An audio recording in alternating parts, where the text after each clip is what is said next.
Hello mga kamatyas! Dito naman tayo sa Women's Division or ang ating Queen's Gambit section sa bakbakan nila Alexandra Goryachkina and Leiting G. Nagharap na po ang matinding leading. Nasa taas din yung mga yan eh. Pero nagkapisakan po yan na maganda. Update ko uli kayo sa end part ng video. Ang ginawa ni Goryachkina nag D4, Knight F6 si Lei, C4, C6, nag-Knight C3, D5, slab defense na ang tawag dito. Kumapture, exchange slab, Bishop F4, Knight C6, E3. Ibig sabihin, medyo tabla lang ang gusto dito ni Goryachkina.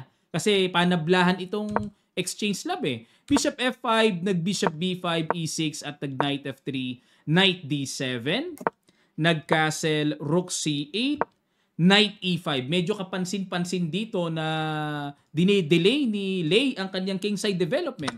Knight takes E5, Bishop takes E5, nag-A6, so bookline pa rin. Kinapture na ang Knight, Rook takes, at nag-Rook C1, F6 paalis, Bishop G3, Bishop E7. Magka-castle na, at nag-Knight A4, hamon ng tore sa tore, kinapture, Queen takes C1, nag-King F7, at yan ang nagpawala po sa talaan ng aklat. Dahil sa mga nagdaang laban, logical castle lang ang ginagawa dito. Siyempre, castle at yung passive rook mailagay na dyan, ano? Ma-activate. Pero dito, hindi nag-castle si Lei. Nag-King F7 lang. Tingnan natin. Nag-Queen C3 para yung isang tore ilalagay sa C1 at magkaroon ng malakas na baterya. H5. H4. Nag-H3. H4. Tago muna Bishop H2 and nag-Queen D7. Tineret ang Knight. Nag-Knight B6. Threat ang Queen. Nag-Queen B5. Saan pupunta ang Knight? Nag-Queen C7. Depensa, may atake pa sa B7. At nag-Queen takes B2. Yun nga lang, may kagat din pala si Lei sa B2. Nag-Bishop D6, inatake ang Bishop. Nag-Rook E8, depensa. At nag-Rook C1. Ayun, bad move dito si Goryachkina. Dapat daw po ang tira ay Rook D1. Naku ba naman? Sino ba naman makakaisip niyan? Wala namang didepensahan. Depensado naman ang pawn E3 and D4. Ang lalim. Pero yan ang tira ng computer engine. Kung ako dito, bakit hindi pwede Knight C8 ano? Knight C8 kakapturein lang kasi. Pag kinapture, then Bishop takes, lalabas 2 minor pieces sa isang tore. Ngayon, kung ito naman ang kakapturein, magki-King G6 lang. So, baliwala. Naunawaan na natin. Kala ko medyo malakas yung Knight C8 eh. Pero balik tayo sa ginawa, no? Rook C1, ayun, dito, grabe. Excellent ang binigay na grado sa ginawa ni Lei. Paki-guess nyo po mga kamatyas, maganda ito. Sa ilang sandali lang tutuloy kagad natin. Start.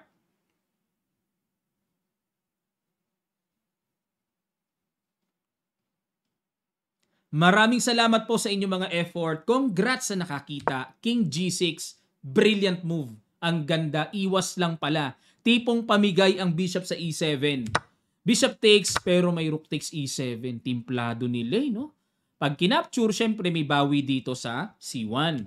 Nag-Queen C5, good move din naman. Umiwas pero hindi pa rin nilulubayan, ano? Nakamatsyag pa rin sa tore. At nag-King H6. Talagang todo-todo inilayo yung King. Nag-A4, A5, good move. Knight C8, atake. Rook D7, ba? Kanina, yung mga ina-analyze natin sa kalalakihan, puro paulan ng bad moves. Dito naman, nagpapaulan ng mga good moves. Queen C3, Queen B4, at nag-Queen C5. Ayan. Dito po mga kamatyas, para mas maliwanagan tayo. Coach, ba't ba hindi kinapture yung Queen to Queen na yan? Naku, pag capture dyan, delikado kagad dito ang puti. Kasi ito na po yung paparating B3, B2, paano pipigilan yan? Nandyan pa yung Bishop. Samantalang ang Knight, walang magawa sa dulo. Tawag nila dyan, nagpapapicture lang. Okay, kaya hindi ko mo hinamon tayo ng ganyang klaseng Queen to Queen, kakagatin na natin. Magmuni-muni muna, tingnan munang mabuti. Nag-Queen C5, King H7, Queen A7, ayun, pumasok doon. Ano ba mga gulo-gulo niyan? Queen D2, si Lei, nang gulo na rin. Queen C5 bumalik and nag-Bishop D3, ayun, bad move din naman si Lei. Dapat daw ang tira, Queen B4, balik ulit. At kapag nag-Queen A7, Bishop G6, ayun. Yan ang binibiling tira dyan. Yan ang mahal dyan, mahal. Yang simpleng isod na yan pero accurate yan. So balik tayo sa bishop d3, maaring ang gusto dito ni Lei ilagay yung bishop sa c4, mga ganon. Nag-knight b6 atake sa tore. Rook d6. Kanina pa yan, kahapon pa yan tore na yan. Ano? Hindi makain-kain kasi laging may bitin. Pero sa inis ni Goryachkina, kinain na. Kasi ito na po yung threat eh, mag-rook c6 na eh. Tutusob na yan eh. So kinapture na. Queen takes rook check, king h2, at nag-bishop to f5 and knight d7. Ayan na, good move. Ano ang threat? Parang pwede yung mga sacrifice mamaya tapos check-check na lang, ano? At magkaroon ng perpetual check, something ganon. Nag-queen c2, tineret ang pawn sa f2, at nag-knight to f8 check. Pero teka muna mga kamatsas, ayun nga, na-miss nga dito ni Goryachkina yung simple knight takes f6 check, pwede na. Pag kinapture, then queen e7 check. Pag nag-king g6, queen e8 check. Pag nag-king g5, nako delikado pa pala, no? May mga check, so iwas tayo. King h6 and queen h8 check. Pag humarang bishop h7, queen takes f6 check. Harang ulit queen g6 then queen takes h4 check. So magulo pa ito mga kamatsas. Lamang ng isang pyesa black pero ang kapal naman ng pawns niyan, so hindi pa rin pwedeng pakumpiyansa dito ang black. So interesting na pwedeng pasukin.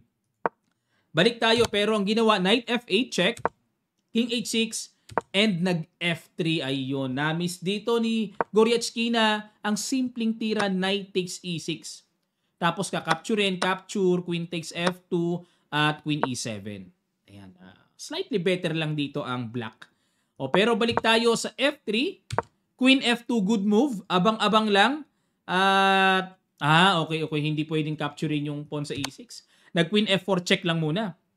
Okay, liwanagin natin mga kamatsas. Baka kayo ay mapatanong, Coach, ba't di kinapture yung pawn? Meron kasing check eh. Trap yan, trap ni Lei. Check, capture, naka-check pa. Bitin ang knight. Ayan yan yung mga klaseng taktikang may sa dabulag na kailangan alisto tayo, dilat ang mata natin. Makita natin dapat yan. Queen F4 check at nag-G5, binarangan, Queen C7, ayun, para may mga kalikalikot. At dito mga kamatsas, bawi naman tayo sa panig ni Lei. Ano kaya ang excellent, brilliant na binitawan dito, talagang winning move talaga. Pakiguess nyo sa ilang sandali lang, tutuloy kagad natin. Start.